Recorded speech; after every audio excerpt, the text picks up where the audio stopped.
Parashat Vayigash, the name of this week's Torah portion, is a pivotal moment, or few chapters if you prefer, in the Joseph story.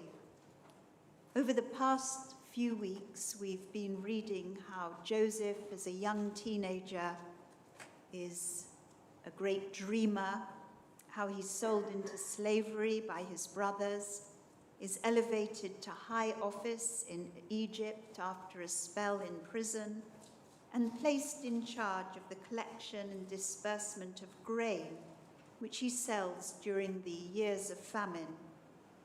The narrative follows his ups and downs in Egypt, and then returns to Canaan, where the famine bears down heavily on the people there. Jacob instructs his sons to go and buy food in Egypt. The brothers appear before Joseph for the first time. Joseph recognizes them, but of course he does not recognize, but they do not recognize him. Joseph accuses his brothers of being spies. He questions them about their family, and they reveal that their father is at home with their youngest brother Benjamin. Joseph tells them to return and to bring back Benjamin, and he holds Simeon, one of the brothers, hostage until their return. He fills their sacks with the silver they've brought down to pay for the grain, and when they discover this on their way back home, they become suddenly frightened. As the famine worsens, Jacob instructs his sons to go back down to Egypt. Reluctantly this time, Jacob allows Benjamin to go with them, and with abundant gifts and offerings for the man whose identity is still unknown to them. Once again, Joseph instructs his servant to fill the brothers' sacks with their payment and to plant his silver goblet in Benjamin's sack. They leave in the early morning and are overtaken by a servant who accuses them of theft. They unload their sacks, and lo and behold, the goblet is discovered in Benjamin's sack. And then they make their third appearance before Joseph, who warns them that the man in whose possession the goblet was found will remain his slave in Egypt.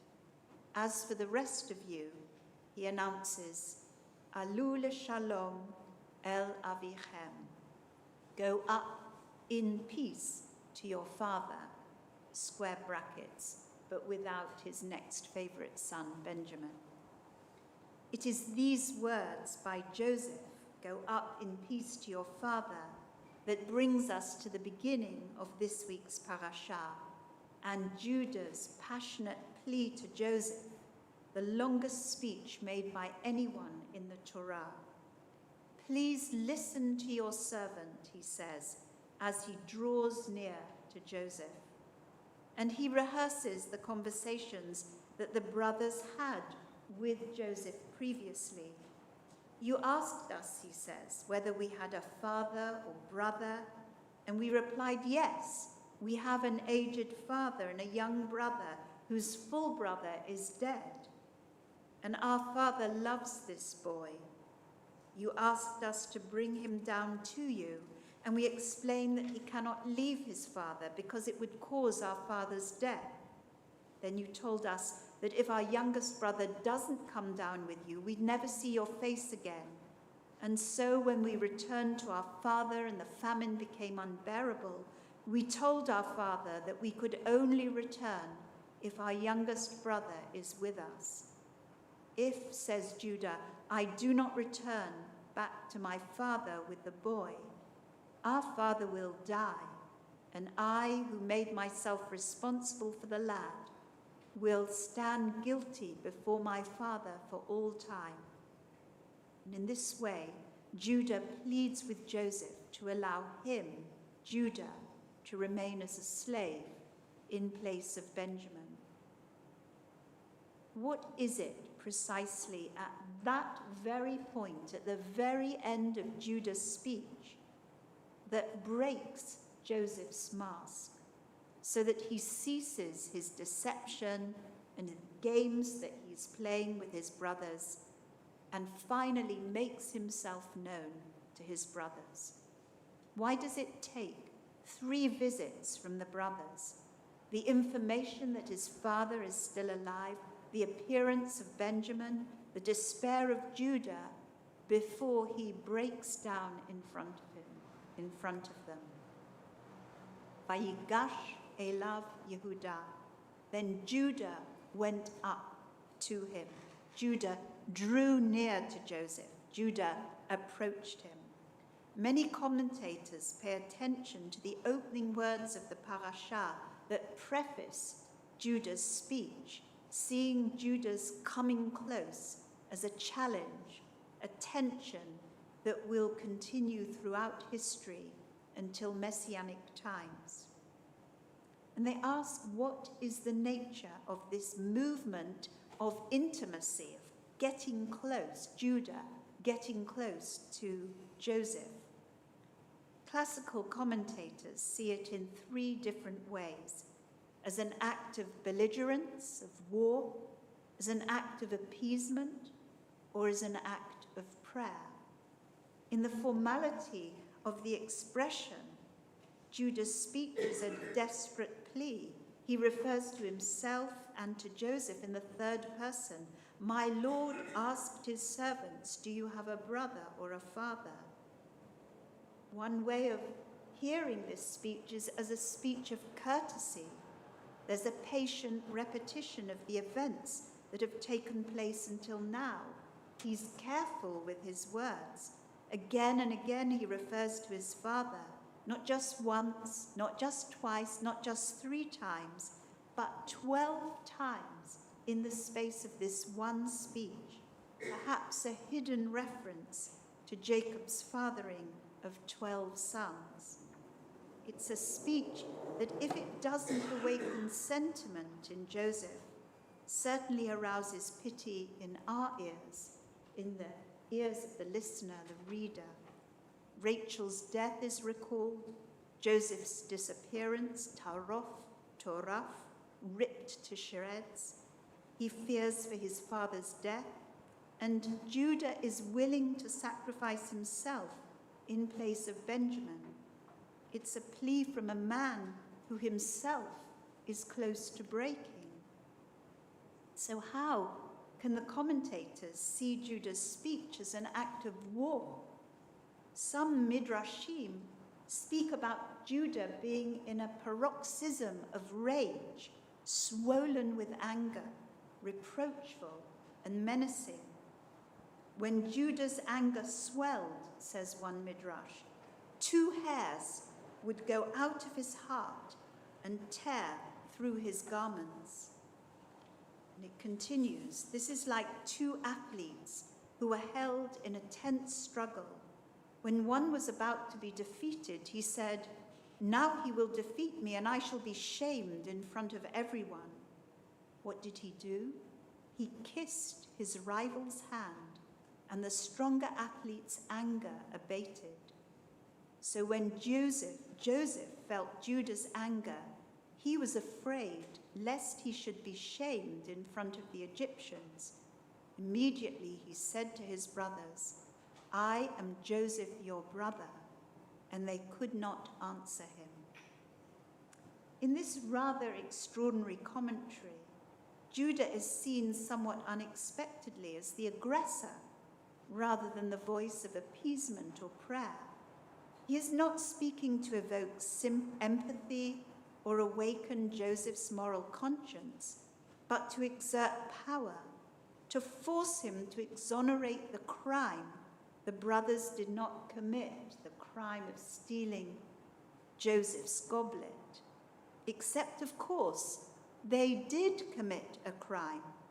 They may not have stolen the silver or goblet from Egypt, but they stole their brother's life from his father and sold him for a few pieces of silver.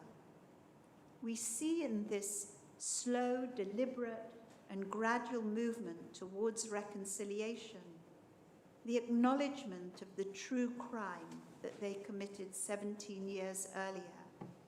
If Judah is angry, if the tone is belligerent and menacing, it is perhaps because he is defensive, not yet ready to acknowledge what was done all those years ago.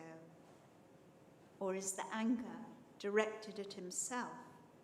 Is there a fleeting memory of the words he says to his brothers after they've cast Joseph into the pit?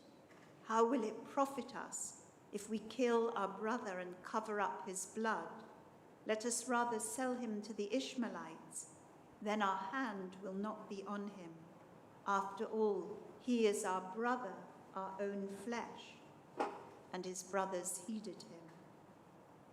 This interpretation of an angry Judah may not sit comfortably with the text, but Joseph's words at the end of the previous parashah, "Let Benjamin remain here as my slave, and you go up in peace to your father," may be a catalyst for the rage that Judah may feel as he draws close to Joseph. Because there is no peace, there is no wholeness, there can be no alliance in this family, which is broken by the tragedies that have beset Jacob and his family, the death of Rachel, the rape of Dinah, his only daughter, the loss of Joseph, and now the anticipated captivity of Benjamin. This family has been broken by crime and tragedy. So Joseph's words to go back in peace to his brothers are ironic when heard by Judah. What bitterness they must have evoked in Judah, what echoes of past injustices, when Joseph, sent to find out the shalom of his brothers, the peace of his brothers, brings back an evil report of them to his father. This reconciliation is hard won between the brothers, but it's echoed in the Haftarah reading that accompanies the Torah reading with the image of two sticks, one marked for Judah and Israel, the other with Joseph and Ephraim, Joseph's son, brought together so that they become one. The imagery from the book of Ezekiel represents the southern and northern kingdom broken up after the death of Solomon. But in this passage, the prophet seeks a reunification of the two kingdoms and a vision of a future where all shall live in the land and where God will make a Brit Shalom, Brit Olam, a covenant of peace with them, an everlasting covenant that will bring them peace and security in the land where they live. May this prayer for a covenant of peace be our prayer as we come together to celebrate Shabbat and find our rest in prayer, in music, in study, and in the tranquility and amity of our community. Amen.